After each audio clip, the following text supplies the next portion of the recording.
Hello everyone, तपाईहरुलाई यस channel बीबी रेग्मी क्लासेसमा फेरि पनि स्वागत छ। र आज मैले फेरि पनि बीबीए बीआईएम बीबीएम थर्ड सेमेस्टरका विद्यार्थीहरूको लागि यो एकदमै इम्पोर्टेन्ट क्वेशन लिएर आएको छु। यो एमएस एक्सेल युज गरेर जुन तपाईको अब परीक्षा भइरहेको छ बिजनेस स्ट्याटिक्सको, त्यसको लागि। र यो पनि हाइपोथेसिस टेस्टिङको क्वेशन रहेको छ।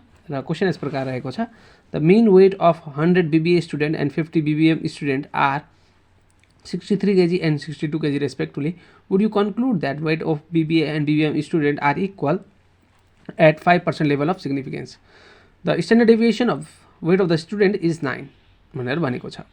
सो यहाँ दुईटा स्याम्पलको कुरा गरेको छु, एउटा बीबीए स्टुडेन्टको र बीबीएम स्टुडेन्टको। ओके, र सो यहाँ बीबीए स्टुडेन्ट कतिजना रहेका छन् त भन्दाखेरि पहिलो स्याम्पलमा 100 जना र 50 बीबीएम स्टुडेन्ट भनेको छ। सो 50 बीबीएम स्टुडेन्ट भयो। अनि बीबीए स्टुडेन्टको हैन एभरेज त्यो मिन वेट भनेको 63 छ। सो 63 यहाँ लेख्दिउँ 63। र त्यस्तै गरी तपाईको बीबीएम स्टुडेन्टको हैन एभरेज वेट भनेको तपाईको 62 रहेको छ। 62 भयो।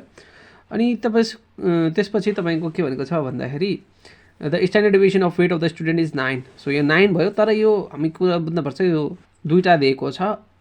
अब निकाल्नको लागि हामीले अब यो दुईटैको 9 हो भनेर बुझ्नुपर्छ कि यो हामीले स्ट्यान्डर्ड डेभिएसन नि दुईटैको हो। किनभने हाम्रो फर्मुला भनेको त तपाईको under root sigma 1 square upon n1 plus हैन सिग्मा 2 स्क्वायर अपन n2 हो तपाईको स्ट्यान्डर्ड एररको लागि। सो त्यही अनुसार यो स्ट्यान्डर्ड जुन डेभिएसन दिएको छ यो दुईटैको हो भनेर बुझ्नुपर्छ। किनभने सिग्मा 1 र सिग्मा 2 हैन दुईटैको हुनुपर्छ। यो नदिएपछि यो कमन हो भनेर बुझ्नुपर्छ। Okay, so 5% level of significance 5% भनेको 0.05। ओके, र यो अभियसली यो टोटल टेस्टको क्वेशन हो। टोटलको क्वेशन भएको हुनाले अब यो कसरी चिन्ने त टोटल टेस्टको क्वेशन हो भनेर पनि सोध्नुहुन्छ। अब अभियसली यहाँ चाहिँ बीबीए र बीबीएम स्टुडेन्टको जुन हैन वेट छ त्यो इक्वल छ भनेर सोधेको छ। इक्वल छ छैन, is there any significant difference between हैन भनेर यसरी सोध्यो भने त्यो चाहिँ टोटल टेस्टको केस हुन्छ। तर यदि क्वेशनमा कम्पेरेटिभ वर्डहरू जस्तै सर्टर, टलर हैन एटलिस्ट, क्लेम यस्तो कुराहरू भएको भए त्यो चाहिँ वान टेल टेस्टको कुरा हुन्थ्यो।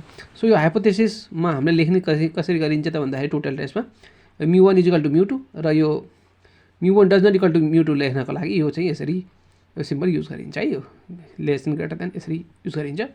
अब हामी यो ट्याबुलेटेड भ्यालु अफ निकालौँ। ट्याबुलेटेड भ्यालु अफ हैन जेड निकाल्नको लागि हामी सिम्पली फर्मुला युज गरौँ। फर्मुला के हो भने is equal to ABS bracket अनि त्यसपछि नर्म्स इन्भर्स। अब यो टोटल टेस्टको केसमा हुनाले हामीले चाहिँ यहाँ अल्फा बाई 2 गर्नुपर्ने हुन्छ। सो अल्फा बाई 2 गर्नुस्, ब्र्याकेट क्लोज, फेरि ब्र्याकेट क्लोज अनि इन्टर हान्नुस्। यो गर्दाखेरि हाम्रो कति आयो त भन्दाखेरि ट्याबुलेटेड भ्यालु अफ जेड भनेको 1.959964। अब हामी कपी पेस्ट गरौँ। सो हामीले कन्ट्रोल सी गरियो, यहाँबाट काट्टा गरियो, यहाँ गइयो हैन, स्पेस दिए नि हुन्छ, आइजन थिचेनी हुन्छ। मैले आइजन थिचेँ, अहिले कन्ट्रोल भी। ओके, सो यहाँ फर्मुला बस्यो। अब स्ट्यान्डर्ड एररको फर्मुला त सबैलाई थाहा छ, under root sigma 1 square upon n1 plus sigma 2 square upon n2। अब यहाँ सिग्मा 1 स्क्वायर अर्थात् यहाँ सिग्मा 1 र सिग्मा 2 एउटै हो, त्यो होस् 9।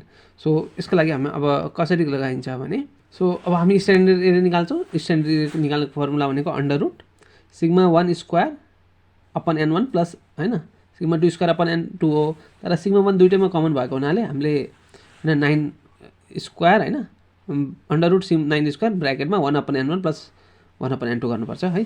सो यहाँ हेर्नुस् is equal to SQRT। Okay, अनि ब्र्याकेट अनि स्क्वायर रुट अनि सिग्मा 1 स्क्वायर भनेपछि यो दुईटै सिग्मा त सेम हो भनेपछि 9 भयो। Sigma square okay sigma square अनि इन्टु ब्र्याकेट 1 अपन n1 भनेको यो प्लस 1 अपन n2 हो। n2 भनेको यो हो, ब्र्याकेट क्लोज गर्नुहोस् र इन्टर थिचिदिनुहोस्। इन्टर थिच्ने बित्तिकै यो एन्सर आयो 1.5588457। सो यसैलाई अब हामी कपी पेस्ट गरौँ हैन। कन्ट्रोल सी गर्नुहोस्, यहाँ काट्टा गर्नुहोस्, यहाँ जानुहोस्, आइजन दिनुहोस्, कन्ट्रोल बी गर्नुहोस्। ओके, अब क्यालकुलेटेड भ्यालु अफ जेड भनेको फर्मुला हामी क्लियर हुनुपर्छ। यसमा यो भनेको के हो त भन्दाखेरि x1 bar minus x2 bar upon standard error हो फर्मुला, तर मोडुलस निकाल्न भएको हुनाले हैन हामीले चाहिँ इजिकल टु एब्सोल्युट पनि युज गर्छौँ अगाडि। So equal to ABS bracket हैन x1 bar minus x2 bar okay upon स्ट्यान्डर्डको भ्यालु यही रहेको छ। इन्टर थिच्दिनुस् हैन कति आयो त भन्दाखेरि 0.6415003। सो अब फेरि यही फर्मुलालाई जुन यो माथि रहेको छ यसलाई कपी पेस्ट गरौँ, कन्ट्रोल सी भयो अनि यहाँबाट यसरी काट्नुहोस् अनि यहाँ जानुहोस् आइजन दिनुहोस्, यहाँ सिंगल इन्भर्टेड कमा भन्न पनि सक्नुहुन्छ, कन्ट्रोल भी गर्नुहोस् okay.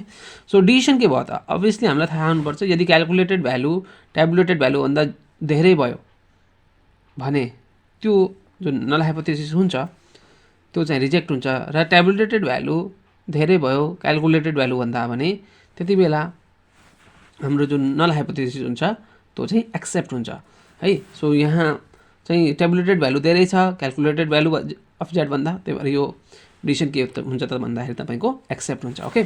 So null hypothesis accept हुन्छ। सो यहाँ गरौँ इजिकल टु इफ यदि ब्र्याकेट दिनुहोस्, यदि तपाईँको हैन यो माथिको ग्रेटर देन भयो भने यसभन्दा हैन यसभन्दा भने के हुन्छ अरे के हुन्छ त भन्दाखेरि हैन कमा दिएर डबल इन्भर्टेड कमा दिनुहोस्, के हुन्छ एक्सेप्ट एचओ हैन